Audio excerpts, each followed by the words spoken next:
We are live. What's up, everyone? This is the Respect the Craft podcast. My name is Raymond Sanchez, and I'm joined by one man that I look up to so much like an older brother. He is the psycho Superman himself, man with many faces here. He is Smiley. What's up, brother?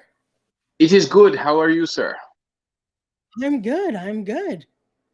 I'm shocked to see which face showed up today because I was like, I'm not sure which would show up. So many faces to choose from. I never know myself.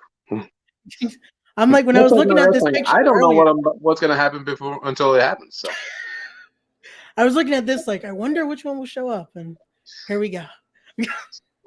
So this should be fun though. This should definitely be fun. Thanks again for coming on. Um, I'm surprised you talk now. That was my biggest surprise. I was thinking I might have to do closed captions the whole time we do this podcast. Like the typing. translate it the whole time.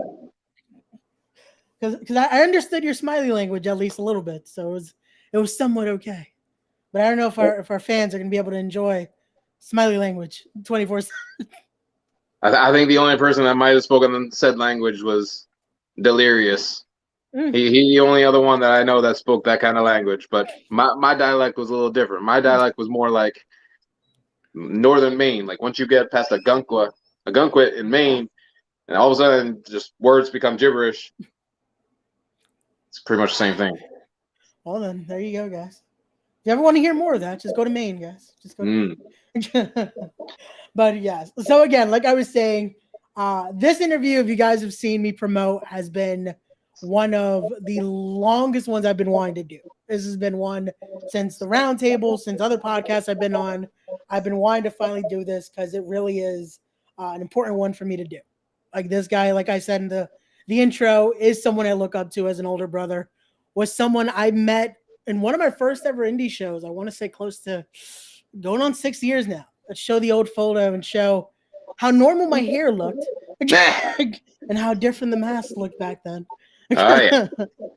And now we're 6 years later. My hair has gone through so many colors. Like I said, so many faces now. And we're still cool. We're still good together. And they're still growing. We still got a couple more on the way that we're just waiting for. So Oof. I think I've seen one that I can't remember their name now. Jeez, I usually plug this mask company too. Or at least they do so many designs too that they're so many gears and stuff. oh yeah. What's their name? But yeah, I can't wait to see more.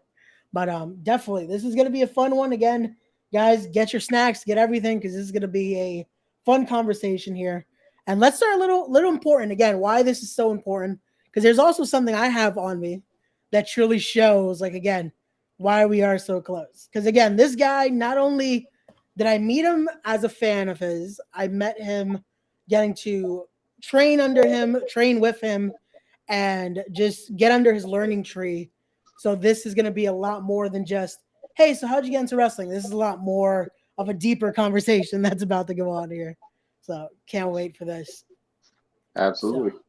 So I'm sorry that you had to train under me. I get kind of dumb when I get training. Like I get too into it. Somebody going home taking a nap. You know. I remember memory serves correct. You stepped in the ring with me, and 30 seconds later took a super kick and a DDT. So not any DDT either. I took a tornado DDT before That's Fuego del Sol was making it famous. It was like 2 seconds into the ring. I'm like, hey, so what are we gonna do? He's like, catch me, huh? Tornado DDT, and then Christian lariats the hell out of me. My second week into training too. So yeah. Fun times, fun times. But okay, so I have to get the I call it my have to question here because I ask everyone that comes on. When you hear the term the craft, what does that mean to you? When I hear the term the craft, it's a movie from like the late 90s featuring 4 women who are witches. Wait, are we on the wrong craft? Wrong Not craft. that one? Oh, damn. To me, I mean, the whole thing of wrestling is a craft, you know? Whether you're crafting, you know, it's like a movie, you know? Whether you're crafting a comedy movie with the comedy wrestling, you're crafting a action film with, you know, all your high impact action in the ring, or you know, the dramatics. Like it's all a craft, you know. It's all it's all an art form, and I don't side with those people that are like, oh, there's one set wrestling, one way to do it, and no, like there's a million ways to do wrestling. Like there's no wrong way to do wrestling, even the people that like get crazy and they may be doing hello puppy cameo. Stop it, you'll be more over than me and I can't handle that emotional. It's just there's I forgot where I was at. Darn you, D'Artagnan. I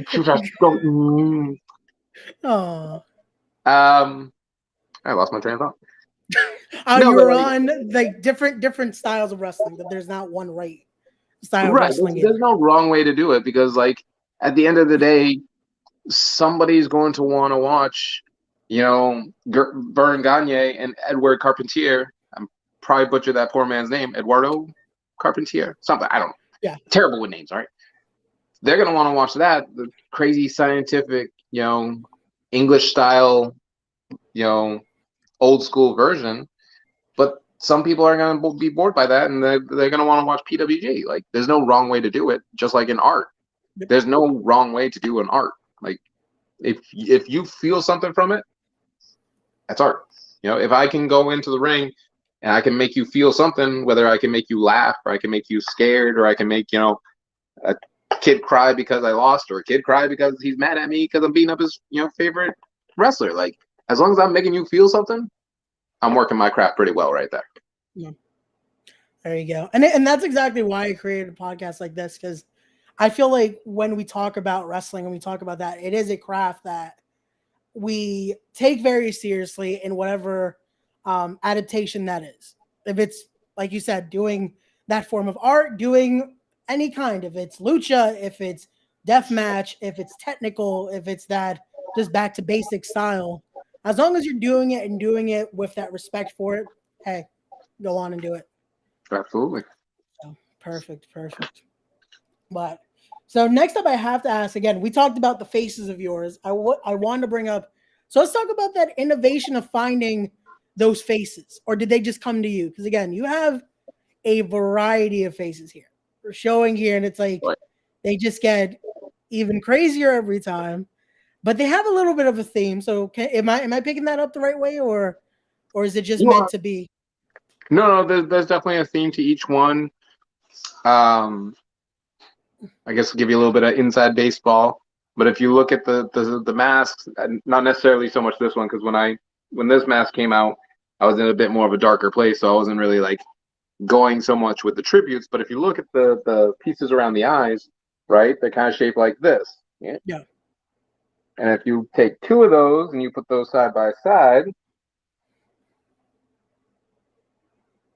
the mask itself is a tribute to Amazing Red, who is the man who trained me and gave me the ability to go out and perform and be able to like step foot in the ring and make those people feel like we just talked about, those emotions, and take them on that roller coaster, So to me, it was very important for me to give some sort of tribute to him in that sense. So the eyepieces themselves are supposed to be a tribute to Amazing Red. I did a post actually a little while back. I don't know if you saw it, but it was like the evolution of the tributes. Yeah. So like, of course, you start with like Mick Foley with the Bang Bang, right? Don't know which way to go. And then when Mikey Whipwreck came out, right? Mikey Whipwreck was doing this taunt. And then when Red came out, Red was doing this taunt. And then I came out and I started making my mask, which was like this. So it's been like an evolution almost of that tribute, I guess you could say. Yeah. You can even say like this one's a little more of that, even I guess Cactus Jack style tribute there, because it does have his print from his original ECW gear. So even that, there's a little tribute. So. And this one, it's still got the 5 points, but instead of being like the eyepiece here, we kind of flipped it up on its side a little bit, kind of like this one here where I was just too stressed out. Put the hand to the head. So still the same idea, but it's just a little different twist to it because I was in a darker place when I came up with this one. Yeah, it's a nice storytelling too, though. It gives something again when you're out there and doing that, especially with gear. It's like it sends a message. Like if people are following the story, they're like they can start picking up on, oh, okay, there's a reason why this is a thing. There's a reason why. Like even if you look again, the mask that I showed here, like you can tell the different sides of you in a sense. The more happy-go-lucky, and then especially that top left corner is definitely not the most happiest Smiley. No, that was definitely a more yeah, you might have killed a lion with that gear on, if I'm not mistaken. I think I might have. I heard him so bad I heard him so bad he became a lion. Yeah, it was beat the human out of him. But yeah, again, that's the great thing about this. That's why I say, like, especially since first time I ever saw you, I was like, there's something about it that just it stands out. And again, through the years, I definitely have seen how that standout has continued to be and how it's evolved and it's developed into your own. Because there's definitely, again, you have your tributes, you have those little things that you want to make sure get out there, but you've definitely created something that is unique to you. So it's definitely great. It's always been very important to me to be different, you know? Yeah. Like one of my favorites, it's why be normal? You know, normal's boring. You know, I always like to be different and I like to be unique. And I guess it helps to be a little nuts, a little crazy, because when I go and I do something in the ring, I'm not going to do something like a Cody Rhodes or, you know, like a Roman Reigns. Like they're of sound mind and body, like they're going to do wrestling like a wrestler. I go out there, I'm a little batshit crazy, and I like to get a little nutty and just not listen to my intuition of keeping things safe, and I do something a little bit crazy. I'll do a suplex the whole different way than you'll do a suplex, but like it works for me because I like being different, you know? Yeah. I like being unique. Yeah. No, and I think that's what stands you apart, and that's also what keeps fans engaged, and that's what keeps, especially like I've seen some of the kids that watch, and they're just like in awe. Like even this weekend, I was watching highlights from Pro Wrestling Magic and seeing that spear you did to Alex, and I'm like, that's gonna hurt, but that kid in the front row definitely loved it. That's another instance. Like I don't know what I'm gonna do until I'm halfway done the motion. Yeah. Like I was just standing on the ring apron. I remember seeing him. I don't remember much after that. And then I remember being midair and I'm like, what am I doing? Yeah. What am I about to hit here? I don't know.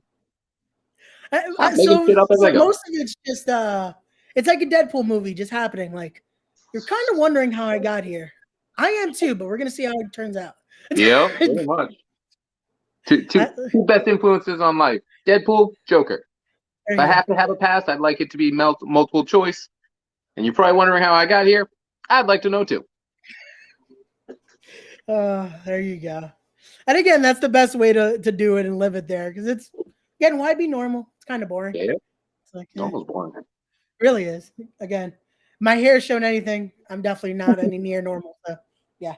You got me tattooed on your arm. You ain't normal at all. And that was my second ever tattoo too. So again, there's my choices. Yeah.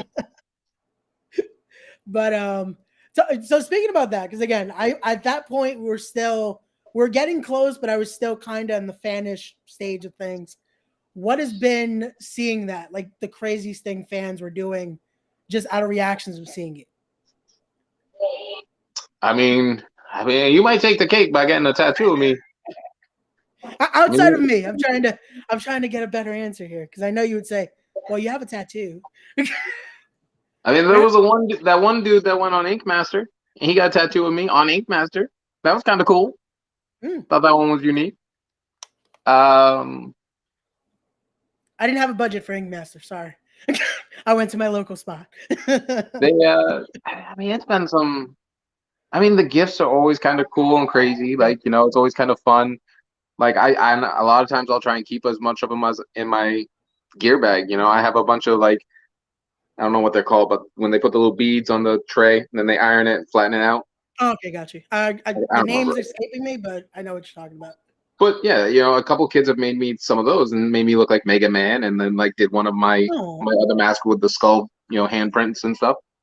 And it's like those are so cool. Like I have to keep them with me.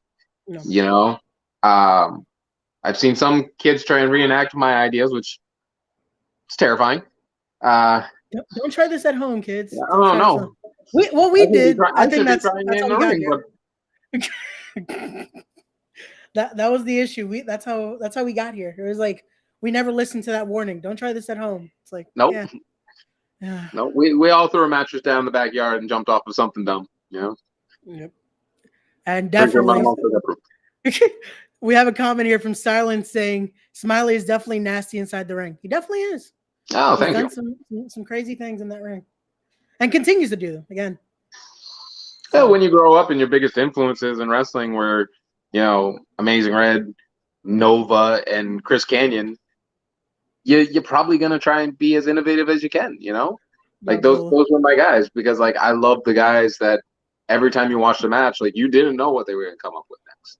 Yeah. Like every time I watch Hogan, I know I'm gonna see big boot, I know I'm gonna see leg drop, you know, axe bomber, you know. But like you watch some of those guys and like it's like you never know what you're gonna hit next, you know. Yeah. They got their bread and butter, but they're always gonna throw something new in, and like that's how I always liked it. Like I always want to be a guy. I'm gonna throw something new in that you've never seen before. Yeah. You know, I want something unique that like the crowd's gonna go, huh? You know? I think that's the best thing too, because again, like we say, we do love our classic style matches as well. You can watch guys like them wrestle all day, but when you get something different like that, it's like you really can't. It's the unexpected basically. It's like you never know what is gonna happen, and when you see like especially like your matches, you're seeing like, okay, oh this happened. Okay, wait, I've never seen that before. Wait, what is he doing? What does he do? Oh. And it happens, and you're like, but he did it so well. Yep. Because in those moments, you're like hoping for like, hopefully this is gonna work. Because in your mind, you're like, I've never tried it, but let's see what happens. And when it connects, it's like it's perfect.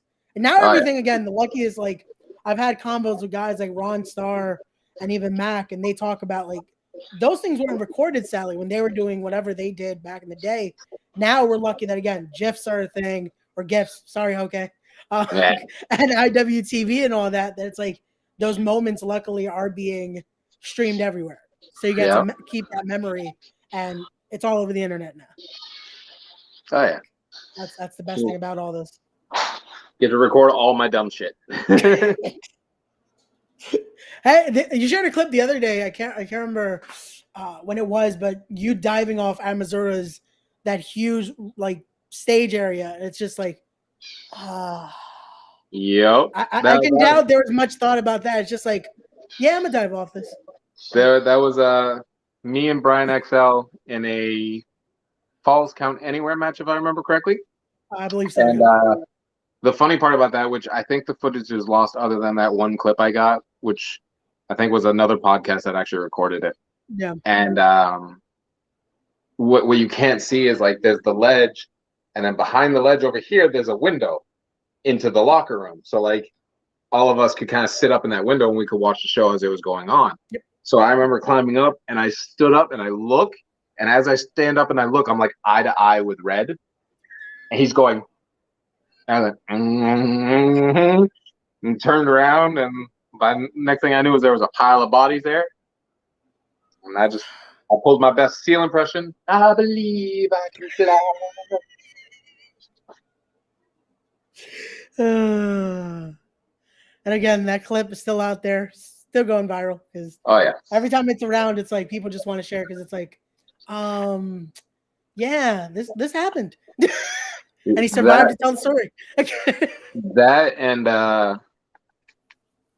that my side-by-side clip of me and Red doing infrareds, of him and TNA doing it and me doing it at a Hog Show, and then the clip of me wrestling Ken Broadway where I was playing Trivia Crack the whole time we were wrestling. Yeah, the Warrior tapings. Chain wrestling while playing Trivia Crack, and we did a whole run spot. Those three are like, if I put them up, they always get crazy. You know, they always get good reactions because I guess it's just something different. It really is. And again, something like that. I remember the first time I saw it, I was just like, he really did this. Like just going at it. And that definitely shows, again, you definitely don't think about it. It's just like, hey, it's going to happen and we'll see where it goes. Yeah. But, this is a good one. Another question here. What match made you say wow to yourself? Because again, I've said clips of you that are just like, wow, this is happening, or wow, you've done this. but what's a match that you were in, or that's something that you put in front of you that you're like, oh, this is happening? Like a match I was in that kind of wowed me. Yeah. I would say probably like the first time I wrestled Ricochet. That was a big one because like I remember at the time like there was some doubts if I could hang, and I really like went in like wanting to prove a point. Like I am a main eventer. Like I am a top guy. Like, and like I remember there was talks of like maybe putting me like co-main and putting something else after me. Yeah. And when the match was said and done, and we got to the back and everything and like that, and Red looked at me and he goes, "You know, we did have doubts, but you just proved us all wrong." So like that was a big one for me. Like that was a big moment for me. That was a that was probably one of the wow moments. Anytime I got to stay in there with Red was always like a big wow moment to me, because like those are always like very important matches to me. Driving him through a door was a bit of a holy shit moment. Yeah. Something that will live on in my mind forever. I mean, winning the Hog title, like complete shock. Like I don't think anybody thought I was going home with that belt, but I was able to hit a trip to Psycho Land on Brian XL and caught the 1, 2, 3. So there you go. Oh, just some good moments again. That again, follow Smiley so you can see all these, because you're always posting highlights of it too. So definitely make sure you follow, stay up to date, because you're never gonna want to miss these crazy things going on. So there we go. Well, let's keep it going here, because I also have some more things I want to talk about, because we have to talk about a little bit of what that meant, because you talked about winning the Hog title, but winning the Pro Wrestling Magic Heavyweight Championship. Yes. Because that moment, especially for getting to see it, it brought a tear to my eye, just seeing how emotional that night was, especially in the ring afterward. Talk us through that, how that was that night. I mean, that was a wild one, because like I wasn't even supposed to be in the match. Like I technically had no right being in the match, but I had to go through John Tella earlier on in the night in a hardcore match, which I nearly killed the commentary team with a tuba, because I swung a tuba at John Tella and it broke, and part of the tube shot over the crowd and hit the back of the computer that commentary was on. So I almost killed commentary that night too. But yeah, I mean, went to war with him in a hardcore match. I was able to pull out the victory on that one. And then I just turned it in the same night. Like I remember, there was doubts, Trixie was saying maybe we should hold it. And I told her, I'm like, nah, I think I can do this tonight. And she had my back the whole time. Like, she's always there to support me. So she said, let's do it. And we went out there and cashed in. And I was just in the right place at the right time. And when Pinky Sanchez rolled out of that DDT, I was right there to meet him. Yeah.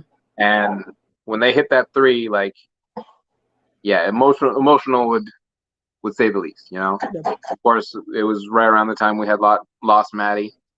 So a lot of it we were doing for him. There was that ending there with me and Pinky where we both stood in the ring and we hit, Maddie's little salute, hit Maddie's taunt. And to say I got teary would be an understatement. I was definitely watery eyed after that one. And then in true Smiley fashion, I brought all the kids in the ring and got to celebrate with all the fans and stuff like that, because man, they're my favorite part. Yeah. Like the fans are the best, and like without them, we'd just be bumped and bruised. We'd have bumps and bruises for no reason at all. Yeah, it definitely it makes it worth it. It makes it definitely worth it, and I feel like a moment like that, it's perfect to share with that. Especially the kids are always loving it, because you've shared so many moments of just like letting kids pin you in the ring and just doing the wackiest stuff, and it's always great to see that. Yeah. I used to get made fun of for that one every now and then. Some of the other guys be like, "Oh, Smiley's over here letting kids put their feet up on his chest and stuff like that, and like, yeah, who cares, you know?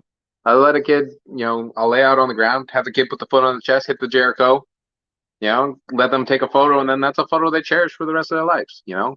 I mean, how many times can you go take a picture with a guy and go, it's normal, boring. Yeah, it's a typical, you know? Just like, yeah, this guy, like, yeah, it's, right.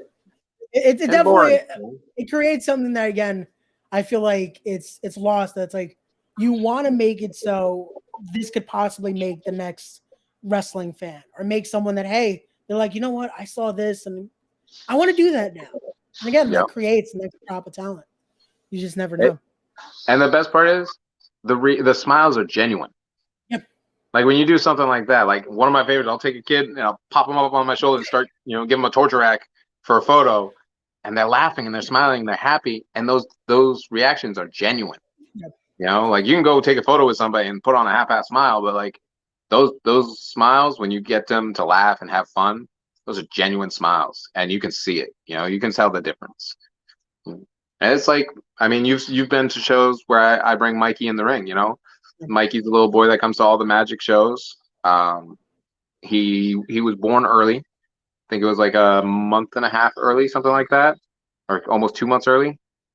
And he has cerebral palsy, and he's stuck in a wheelchair. You know, but during intermission at Magic, I love going out there and I'll run up to his mom and go, "Hey, I'm gonna steal your kid." And I'll pick him up out of his wheelchair and I'll throw him in the ring, and we'll just sit there and play around in the ring. And you know, and the best part is, it's not just him that likes it. You know, the fans love that. Yeah. Like they'll sit there in their seat and they'll watch that for intermission. You know, compared to going outside or sitting on their cell phone or something like that, they'll sit there and they'll just watch me and Mikey interact with each other. Now, of course, I've lost to him probably about 30 times at this point. You know, because every time I roll him in the ring, somehow I end up always rolling back, and he rolls on top of me. The crowd counts the 1, 2, 3, and that boy has the best smile, man.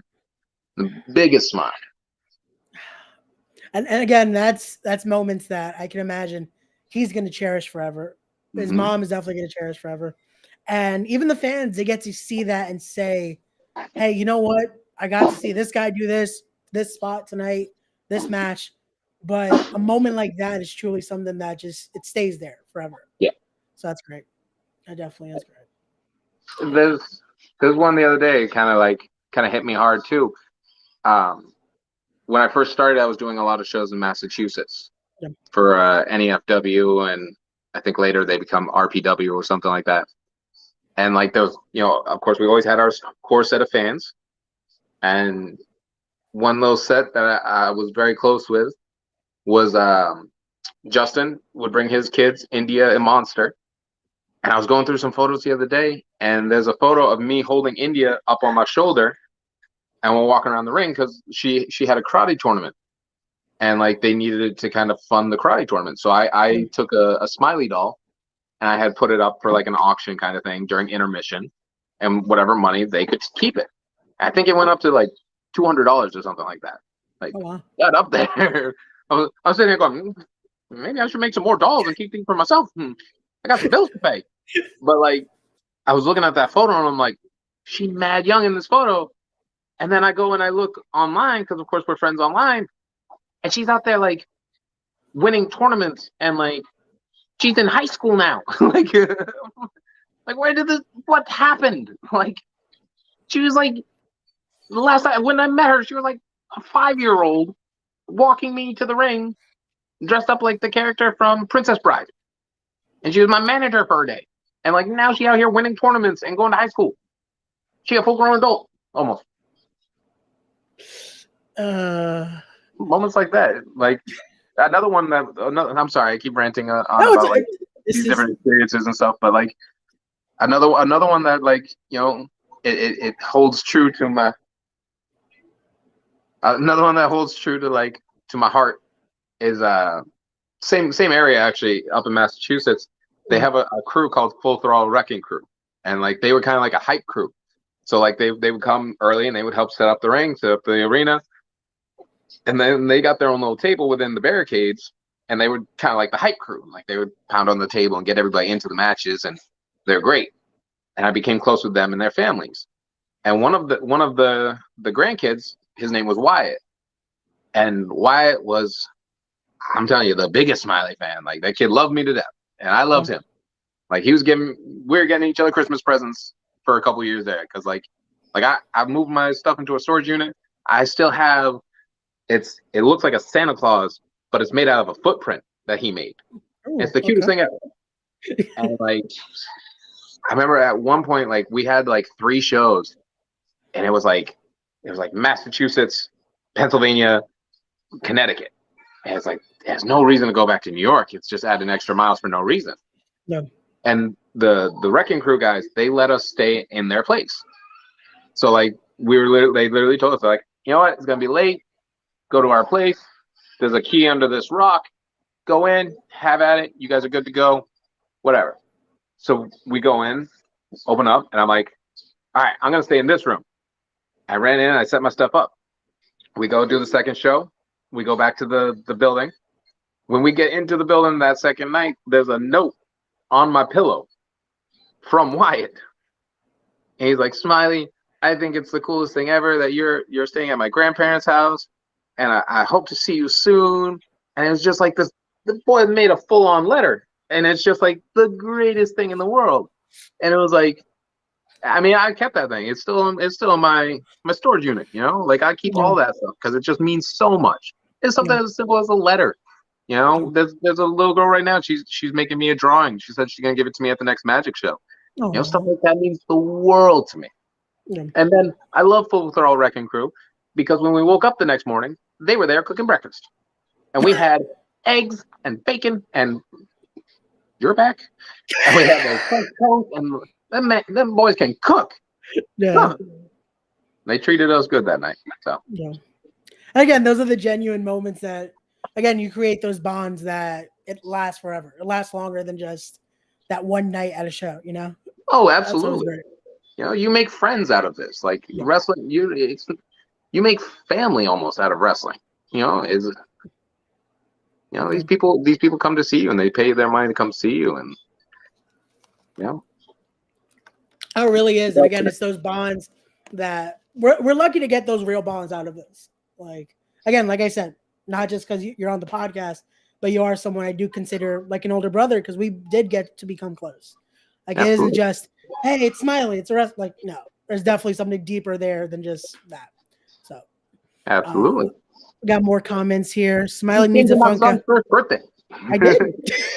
And that, again, to carry on to what you were saying about the other fan, to think how big he's gotten. I remember seeing him just this small. Now he's doing more spots than we do. Right. Takes an ill powerbomb. Oh man, and again, those are the moments. That's just what stays right here. Like, we got a comment here. Smiley needs a Funko. See, that's a Funko I definitely need, because I have so many here. We definitely need a Smiley Funko. Somebody hit up Dave Cole for me. He does custom Funkos. He definitely does great ones too. I've had Dave on the podcast, and the Funkos he's made, just even the gear he's made, because he's even made gear design, is insane. Like, and hey, shout out to our boy Mike, my 2 favorite guys. Thanks, Mike. We love you, brother. But okay, we've gotten into the stories here, but let's do a little promoting, because you do have some shows coming up. So let's start talking a little bit about where the fans can come see you, because if they definitely want to see more and see the crazy stuff you're doing in that ring. So there's even a show coming up in February now that's named after you. No poster yet, so I just got the logo here. As Pro Wrestling Magic on February 26th is presenting Smiley's Wild Ride. Funny part is, no one told me anything about it. I didn't even know until after the last show. I went upstairs, and a couple of the guys from Hog, they were helping with the ring and stuff, and I was talking to them, and they go, so the next show's your show? I go, what are you talking about? They go, the next show's called Smiley's Wild Ride. I'm like, what are you talking about? I had no idea. They didn't tell me nothing. Yeah. Well then. You would think, Magic, that'd be the perfect opportunity. Give me my damn title shot. Even if Erica doesn't have it anymore. She avoided me. She ran away. Supposed to have a match. She got a boo-boo. I was gonna say, like, when I was doing the indie perspective for that show, I'm like, wait, last time I checked, and I even mentioned it, I was like, Smiley was earned a championship match the last show. Kind of just got forgotten about here. And then I had to do a damn Rumble. Which I did predict you were going to be in that Rumble somehow. So there we go. I had too much fun in that Rumble. I love Rumbles. There's no rules. Yeah. I can do dumb stuff like put Vinny Pacifico in a tree wall and give him 10 punches to the nuts. I feel bad for Vinny because I felt that before. From you.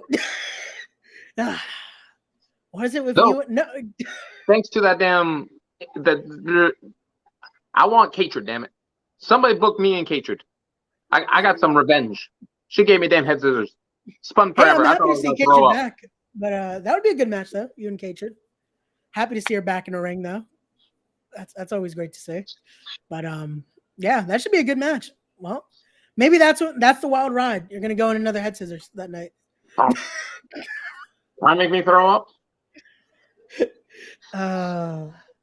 Well, now you're TK. Wait, no, is it the KT? What was the name that Gail Kim used to call it? The kick to the groin ain't gonna work this time. Yeah. So, again, another thing I fell victim to because you like to innovate stuff and then hit it on your friends. Hey, I got this idea. Let me try this on you. But there you go, guys. Again, February 26th. Find out what Smiley's doing. Eventually, I would hope on the Pro Wrestling Magic social medias. So definitely go follow them. I'll definitely be doing another indie perspective on that. And again, if it's gonna be your wild ride, I might have to come back to Magic and see what's going on there. So you better. About to. Been too long. It's definitely been too long. But another show we got to talk about. It's just been postponed, so we do have the new date here. Is LTW's Reloaded on March 20th. As you're going to be in a little bit of a multi-man there. Yeah. Light heavyweight championship. I do want to say, whoever made this poster, I kind of want to see that mask now. Like they did a different design to your mask. I'm like, wait, he's never had that mask. It's cool. No, but now I need it. I was like, wait, it cost me more money. Like, wait, let's see. Buy my merch. Yeah, mask it has a picture there. There's the original mask. And when I saw this design, I was like, I want to see that now. Right. Like, that's a cool looking mask. But again, definitely go buy merch so we can make that mask, guys. We have the link right there. Also, links are going to be in the description down below. But go to Pro Wrestling Tees. Go get some merch. Great shirts there. One thing I always wanted to do, but I didn't know if people would be interested in it, is to do like a design Smiley's next mask kind of thing. Ooh. Just have like a preset, template or something like that I could send people and have them like sketch out the next mask. I always thought Trixie's in the chat. Hi, Trixie. Join that contest, Trixie, and then create his next mask. So that way you get to control that too. The voice behind in Magic, and then your next mask designer. There you go. Right? She already a bad enough influence. What are you trying to give her more power for? Hey, she wore my shirt on IWTV. I got to be happy about that. So that don't make her a good influence. It is. She spit in Lou Bruno's face. That was even better. That mist to the face. Hey, he was lucky it wasn't black mist. That's blinding right there. I've learned the ways. Black means death. Yes, it's not good. Not good. But so there you go, guys. Those are two shows. Do you have anything else coming up that we could talk about as well? Trixie trying to shoot the run in.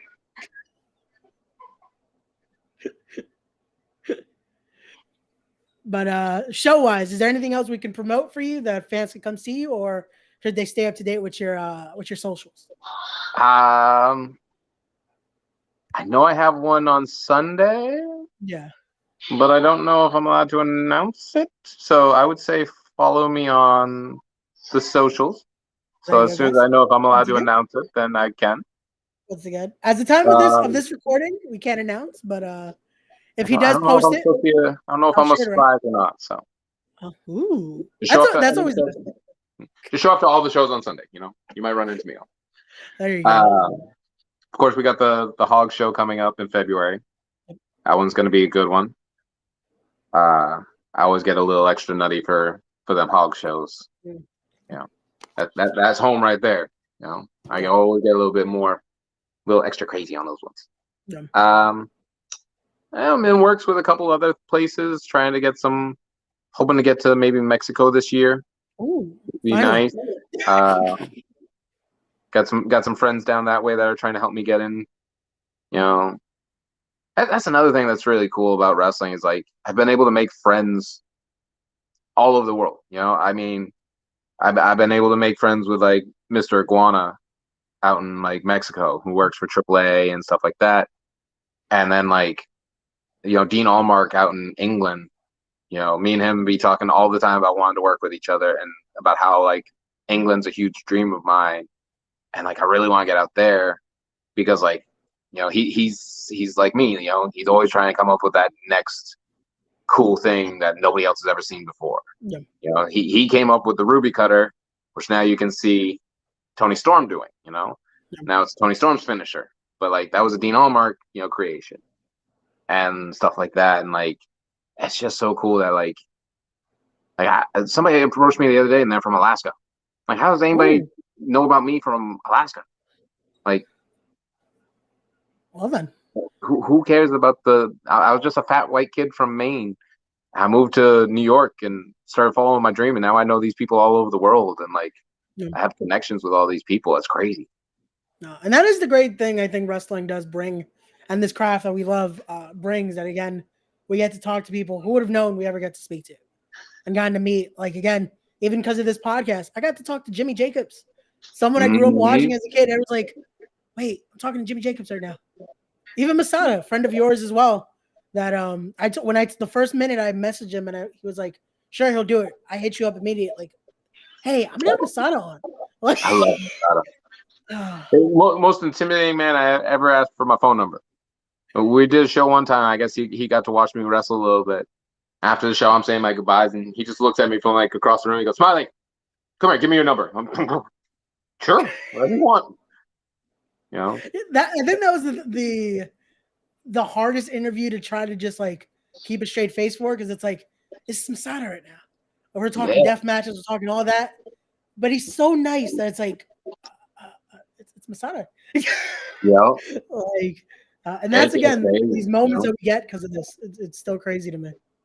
One of the ones that hit me hard is like I grew up with a huge Jimmy Ray fan, and like I got to have a really close friendship with Jimmy, and like hit him up on the regular, and like we would talk, and just it was cool getting to know him. And then fortunately, like he passed recently and stuff like that, but like to be able to know that like I got to like become friends with somebody I looked up to. Same thing with Red. I became friends with a man who I looked up to. Nick Gage. I get to hang out with Nick Gage backstage when I would do shows for like DXS and stuff like that. And like the men scared the hell out of me for years. And then I go hang out with him backstage. It's the best.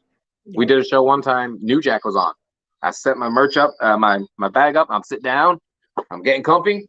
New Jack sits right next to me. I'm like, about ready to poop my pants, but like he was mad chill. Yeah. And when, like we were talking, and like I remember the guys calling the match with him, and they're like, "All right, this is a lot easier than we thought it was gonna be." He's as long as you don't get dumb and like tell me what you're gonna do, and tell me you have to hit this stuff because your family's in the crowd, then I won't have to stab you. And I went, okay. I loaded the staple gun that night for New Jack. Like things you crazy to know like this stuff, Yeah, it always is, and again, I still talk about like craziest is getting to speak to Muda for a little bit, Mania week, and getting to just again ask him, hey, you need anything, this, and him just being so grateful of all of us wanting to speak to him and help out. I'm like, again, it's those moments that you never think would happen. You're like, this is getting to happen right now, and this is all because of wrestling, and we get to have all this. And again, people I've gotten to speak to, people I get to still speak to on a daily now. Like, I was joking around with him earlier because he's doing a video game podcast today, Monster Mac. And I still call him Theo to this day now because I'm like, that guy, he just pulls us all aside. It's like, it's that Theo that just wants to tell everyone, hey, so this is what you do, this is what you don't do. And then go. That's another one. I was scared to death of that man, like all the way up until I met him. Him and Moth. Because like I remember like one of the earliest things I ever saw of them is there's this documentary out there called Legends Never Die. And in the documentary, they talk about the wall spot. And like they talk about how like they would just pitch dudes from the ring to the wall. And like at one point, I think we were even supposed to wrestle him. It was supposed to be me and Mark Quinn versus the Hit Squad. And like I was pooping bricks because I'm like, I don't want to take that wall spot. Like I don't want that. I'm a fat kid. Like you can't be throwing me around like that. Quinn, you taking the wall. Quinn told me he would run. Like he's like, I ain't taking the wall, I'll run out the ring. Yeah. Luckily for you, there's a commission now, so sadly, wall spots can't happen anymore. All right. Like I saw Mac the other day at Catalyst. We had a show, and it was Mac and G's versus the Ugly Ducklings, and there was a blank wall. And all I could think is, can we get away with him hitting the wall spot on Rob Killjoy? Then I look at the commission. I'm like, yeah, we can't get this spot. Damn it. That was another emotional moment when I saw the clips of Lance coming back. With everything that boy went through, like I can only tell you just how like it was weird because it was the room got electric and then quiet at the same time. Just because out of that respect, it felt like a New Japan match. When it's like they get quiet because they just want to live in that moment. And seeing that, it was just it was great. Yeah. Like but again, shout out to both of them. Lance Lude, Rob Killjoy, the Ugly Ducklings, amazing guys. It's always a treat to see them. So definitely some of the funnest people to work with. Like definitely. You know, we get in the ring and we get dumb. You know? Yeah. It's fun. Hopefully when Lance is definitely back to 100, that needs to be a match with any one of your partners now. Because now you have some options. You definitely have some options now. Because let's talk about one, because I definitely want to talk about him because I got to see his transformation a bit. Like Elijah Eden has been someone that has he's found his inner psycho in a sense. He's found some mayhem in him. I want to blame you, but I feel like it was in him the whole time. You just helped him pull it out. There you go. I helped a little bit. Yeah, because you never want to say, "Oh, you influenced someone." It's like, no, it was there. You just kind of you finished it. Like it was just a little bit of like that salt bay right there. Just that's it. Yeah, it was fun too. Like especially like the mask he's donning right now and stuff like that. Like the first time he put it on and getting to watch like how he how he took to it and stuff like that. It was very heartwarming because like, you know, obviously I got a very special place in my heart for like masks and stuff like that. And we went to do a show and he's like, hey, can I wear one of your masks out there? And I went, yeah, go for it. So he grabbed the one he's wearing now and he's like, what about this one? I went, yeah, of course, go for it. He puts it on, and as soon as he went out there, like you could just like he adopted my mannerisms without knowing they were my mannerisms, you know? Yep. And it was the funniest thing ever. Like he'd go and he'd sit down in somebody's seat and just chill and like try and steal somebody's chips out their hands. And that's like, I'm watching him, I'm going, this is all stuff I do. And like, I've never told him that, or like, he's never really like acknowledged it. Like, yep. But just instinctively, he started doing my mannerisms and stuff like that. And then like, it was great to see him go from that. And like, he's slowly developed into his own man now. Yep. And then like, you know, now he's going to start to get his own mask and his own designs and build his own character, you know, and it's a nice transformation to get to watch. Yeah, it definitely is cool to see how again you've been influenced by the previous generations as well, and him to get to now be influenced by that, but also by you. Yeah, it's gonna be cool to see what is he gonna give that little touch that's still gonna be the Smiley resemblance there. Yeah, so that's gonna be nice to see, and also just see where he develops. Because again, years from now, we're going to be talking about, hey, you seeing what Elijah's doing right now? If he's still Elijah, because who knows? By then, maybe his full form comes out. He might not even be Elijah anymore. Maybe someone else. You never know. I don't watch much of Dragon Ball Z, but he hit that final form or whatever they call it there. Oh man! But speaking of your forms, because again, like I said, there's been many phases of you. There's been many different incarnations of Smiley. Almost. Little bit different. We have a question here from my Instagram from the other day from a good buddy of yours. You might call him he's a little bit elite right now. He's he's very private to himself, so I'm not going to put his name out there. But he asked me who I thought would win in a match between 2015 Smiley and 2022 Smiley. So I'm going to throw that question to you. Who do you think would win? I want to see if our answers match. That's a good question. I mean, the 2015 Smiley, I feel like it's probably a little bit more on the nuttier side. Like, Yeah. he was jumping off of roofs and posts and chasing Joey Janela up the side of a pillar in the middle of the Rahway Rec Center. Compared to 2020 Smiley, I'm a little bit more on the ground and pound, a little bit more. Been throwing a little bit more like muscle into it. Yeah. Been a little bit more of a grounded guy, but still sprinkling in the light stuff, the high flying stuff. Oh, maybe I bring back that 2015 Smiley more. Ooh. Huh? Okay. Maybe it's time to get back to that crazy shit. Ooh. Well then. A high spot hero returns in a sense. Never know. Well, there you go. It was funny because when he asked me that, I'm like, I want to say, because I did say your 2022 version would win. My reasoning is because not only do you still have that nuttier side of yourself, but you're more seasoned. Because that's what I say. It's not that you're older or anything like that, but you've gotten to experience more. You've gotten to be seasoned more. Because again, that 2015 had just won the championship, but you hadn't gotten to face the amount of people you've gotten to face now. Like this 2022 Smiley's facing Eric Young before, has faced Chris Dickinson a bunch of times by now. Yeah. Has gotten to go into the ring with guys and have to brawl to survive in a sense. So you got that grittier side of you. So, but again, maybe some sprinkling of that 2015 needs to return to make the perfect Smiley. Who knows? I've gotten to brawl with Homicide. I've gotten to fly with Ricochet. I've gotten to get down and technical with Jimmy Rave. Like, it's definitely been a blessing to be in my shoes, and it's definitely nothing that goes overlooked. Yeah.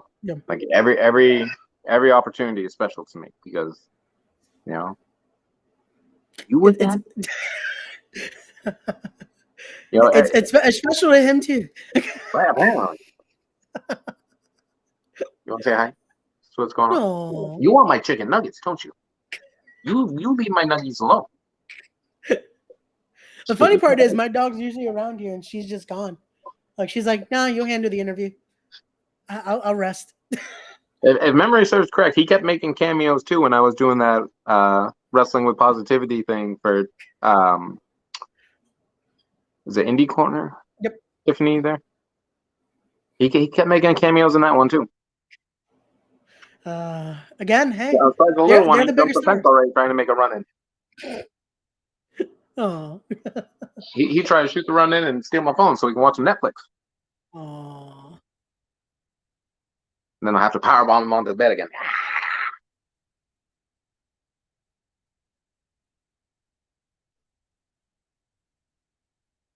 I lost you. I can't hear you. Can you hear me now? I can hear you now. Okay, good. I kept muting because I'm trying to make sure they can hear you. That's the magic of all this is like muting my doesn't pick up double. Oh. Yeah, the things for podcasting. It's right. I want to start a podcast. Ooh, it's my turn to start a podcast. Damn it! Everybody else got one. Hey, we'll talk after. I'll get you. I'll help you produce this podcast. Hook me up. Start my own podcast. But okay, so let's start because again, we could be here all night, but I definitely want to not take up any more of your time here and start wrapping it up with things. So I got to start asking a few of the questions I have here because I do have notes, but we just kept going. I was like, they'll be there somehow. I tend to ramble. I do that too when I'm helping teach at Hog and stuff like that. Yeah, it would be one simple comment, and I just start rambling, and I'll go on with a whole like spiel, and you just see people trying to like write it all down, like, huh? How many points was that already? I get carried away. I don't mean to. I do. I mean, you know what it is? I feel like especially when you're comfortable with what you're speaking about, who you're speaking with, you're just like it just starts flowing. Yeah. Like even when I did the Jimmy Jacobs one, I had a list of questions. I think I hit 3 of them because we just kept going, and I'm like, I don't even want to ask this anymore. I just want to keep hearing what he's saying. Yeah. Oh, especially Jimmy Jacobs. Like, listen to that man talk all the time. Like, he's so incredibly smart when it comes to like wrestling and life and stuff like that. He's got a good podcast too, actually. He used to. He's thinking about bringing it back. At the time of that recording, I hope he brings it back, but we'll see. Maybe I have to bring him back on and see if we can convince him to do a podcast. But okay. So let me ask this one here because, again, talking about the future here, it's bright and early still in 2022. What are some matches you're looking to have? Who's on your radar right now? I've been trying to plant this seed for a little while now.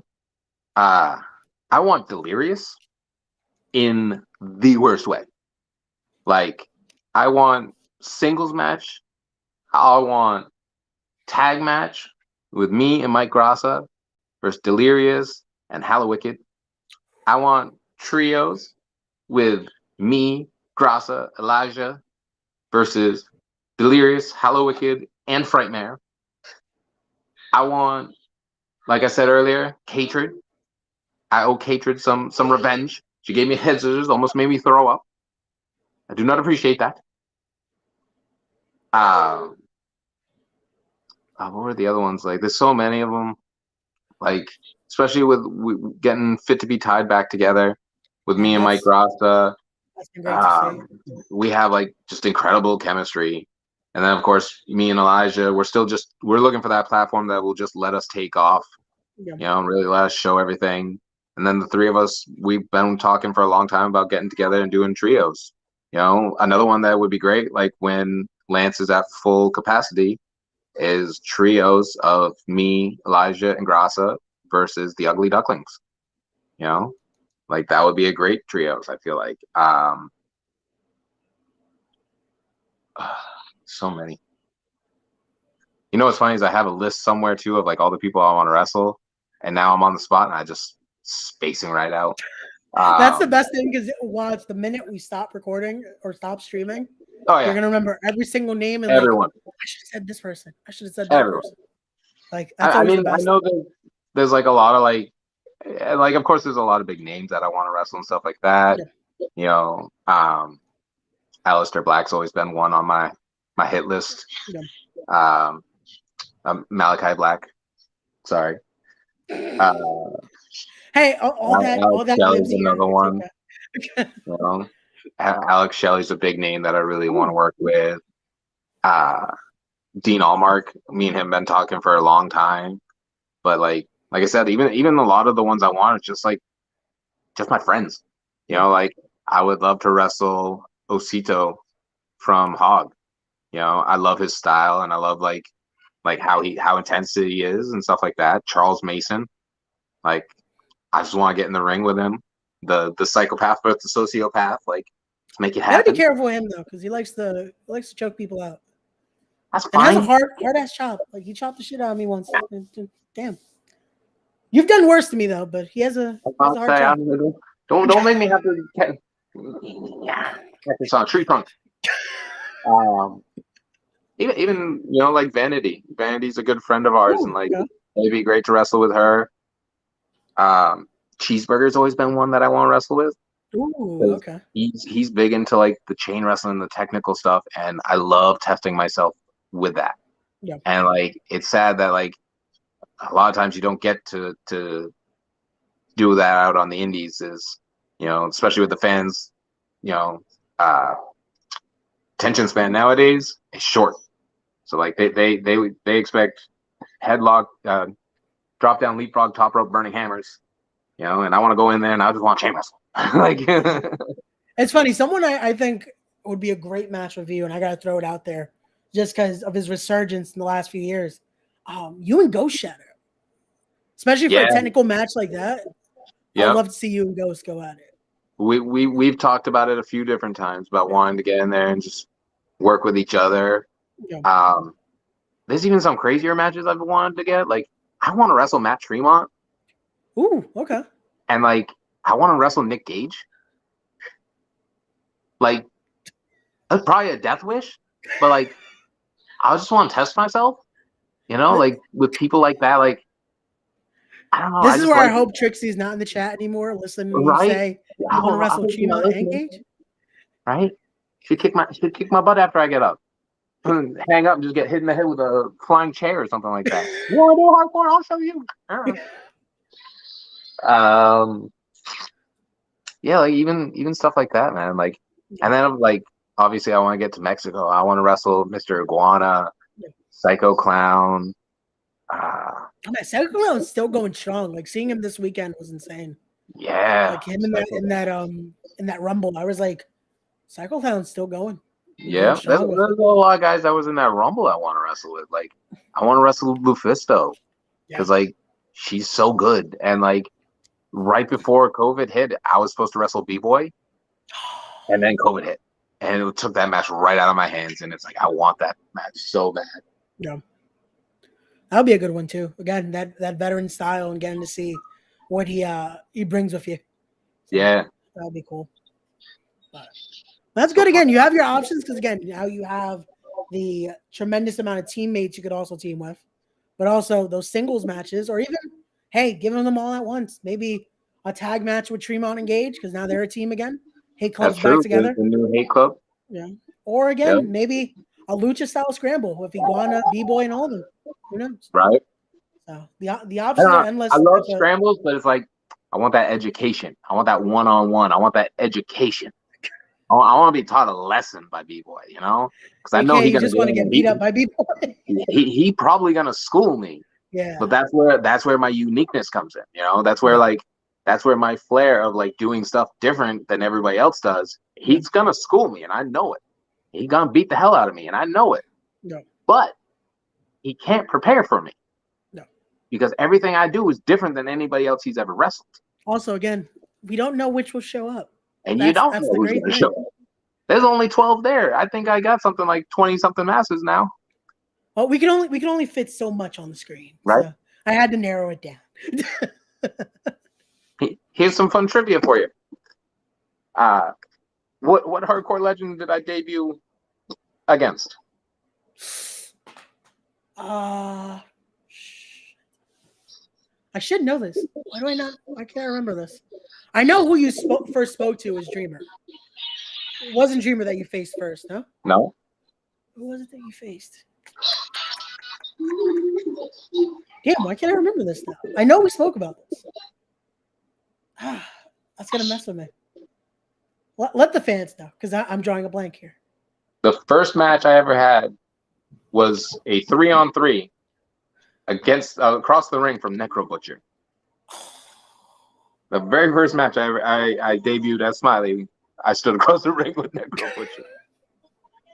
That right there just shows where you were gonna go, because it's like you stepped in day one against Necro Butcher. Yeah, that should have just showed like, yeah, this is gonna be a crazy ride. And it has been, but it's so good. Like, like I said, developed the connections with the fans. We've developed friendships with people that otherwise I probably never would have met. You know, me and you, we developed a friendship. You know, we're family at this point. You know, even though I beat the hell out of him on the regular, Alex Raymond, I don't know. He will always be Bradley to me. I was gonna say, like, I kind of just want to call him Bradley now, because it's funny. Before he fully switched, I would call him Raymond just to be a dick. Now it's like, can we just call you Bradley again? Yeah, you keep your ramen to yourself. You know? But like, me and him, Steve Bob, these are all like, friends that I've developed. Like, as you said, I have a slew of tag team partners. Me and Grassa as Fit to Be Tied, me and Elijah as Project Mayhem. Though Trixie did suggest another tag team name, the Smashing Pump Kicks, and I'm kind of saying we probably gotta change our damn tag team name because that's a dope ass tag team name. You should probably switch it and email for the Crockett Cup. Right. Because I feel like that would that probably get you in a lot quicker. Right.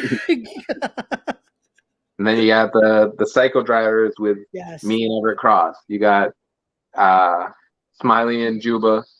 Smiley and Juba's unnamed tag team. Well, there were so many names that were mentioned before. Oh, I tried so many, and he just kept shooting all my ideas down. I was set on Crayon Death Threat. I thought that was a cool ass tag team name. We got to get that scooter back because that little scooter was so fun. Right. Should have stole it. Good times. I had fun in Capital. Like, I guess it's Catalyst now, but like, we had some fun times there. I mean, you were around for the hot chip one, right? Yep. Where Jeff Cannonball had us all do the damn one chip challenge thing. I was there for getting to see it happen, and then your reaction after. I was like, "Oh, how am I going to have to explain this to Trixie?" Because I rode with you in the car. I'm like, I'm going to have to explain that. Yeah, Chip killed him. Yeah. The worst part is me and Trixie that night stayed over Bradley and his girlfriend's house, and the next morning I pooped fire.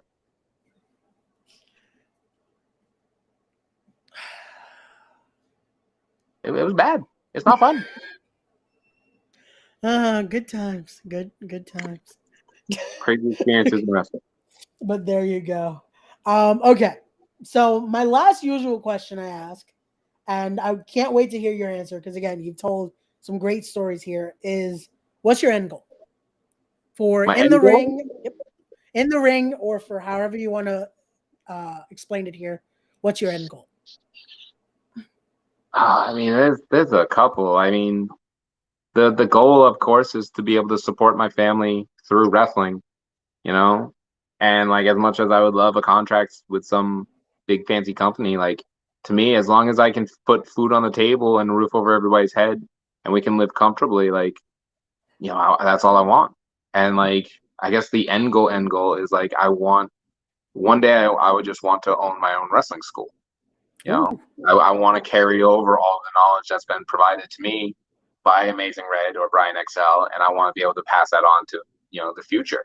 You know, I would love to get, you know, maybe help become an official trainer at House of Glory for a while, help teach the next crop of students, and then eventually open my own school.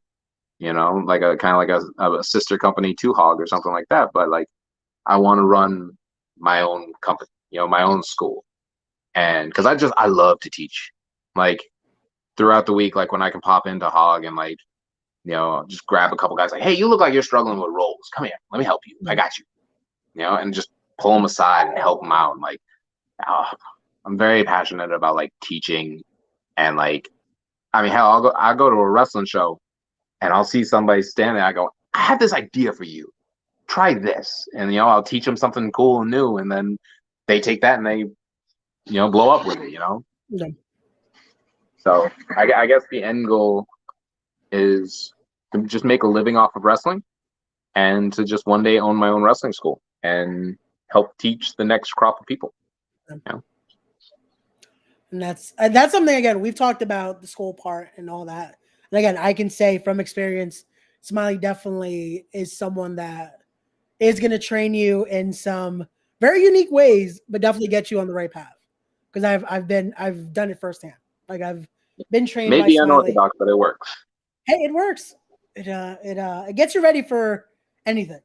That's the best thing. And again, in wrestling, I feel like, again, like we said from the start of this, why be normal with it? Again, it's more fun to do some crazier things. Right. So that's what you want from all this. But again, I can't wait to see that happen. And I definitely know it will, because you've done some great things. I know it continue to happen. So that's going to be awesome to see. But again, before we go, I do have to say one last thing. Before I start saying the goodbyes and plugging everything that we have to plug, I will say this because I have started a little bit of training again, getting my bump card back up. By the end of the year, and I'm going to say it on here, we will wrestle. Don't know where, don't know what show. We'll contact one of our friends, but by the end of the year, we will wrestle. Really now? I like the sound of this.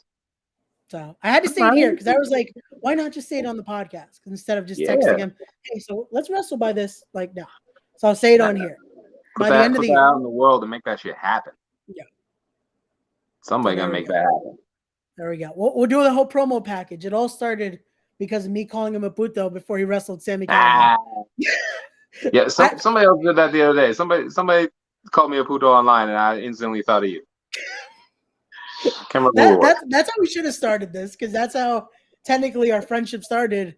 Was I put up that sign and it was like, but why? And then we just started talking. Yeah. I think it might have been Meadowlands Monster who called me one recently because he didn't appreciate getting misted in the face by Trixie and me, hitting him in the nuts a couple different times during a Royal Rumble.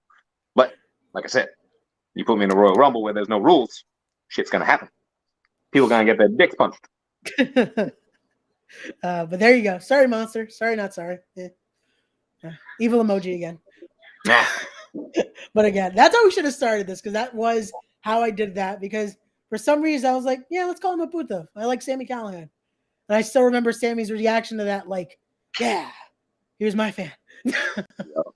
Sammy became a big ally of mine too. Like after that match, like again, like I said, through the power of wrestling and stuff like that, like from that moment, like we traded contacts and we kept in touch, and like he was able to help me get onto CZW the first time when I did the Fight or Flight match, I think it's called, for the Once in a Lifetime show. Oh yeah, that's another spot. Again, if you guys can see, you kind of almost killed Grasso there. Yeah, and that just goes to show you, like, I love Grasso to death. Like, thanks to wrestling, like he's like one of my closest friends. But I took him off that platform and just about actually, matter of fact, I think he mentioned the other day he did break like 2 ribs on that one. When he hit, he broke a couple ribs. I should probably take that match offer back, because it's already out there. You already put it out in the world, baby. I guess Elijah, watch out, because you don't know what's gonna happen. I think me and Elijah only got to lock up once, and that was in a 4-way for pop-up party. Okay. I always joke around. I want somebody to put a match together of all my tag team partners and have me the referee, so I can just run in there and go, fight for my love. Just let them all fight.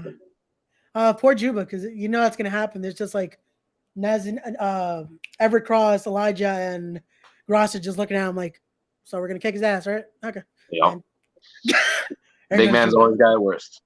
But again, thank you so much, Smiley, for coming on. One last time, guys, don't forget, if you're not already, because you definitely should be by now, is following Smiley on all the socials. Instagram right there, Twitter right there. Also, Pro Wrestling Tees. All the links are going to be down below as well. Smiley, thank you so much for coming on. This has been great. Definitely worth the wait, because this has been one, like I said, I've been waiting to do since my first podcasting days. So this has been awesome. Thank you for having me. It's been a blast.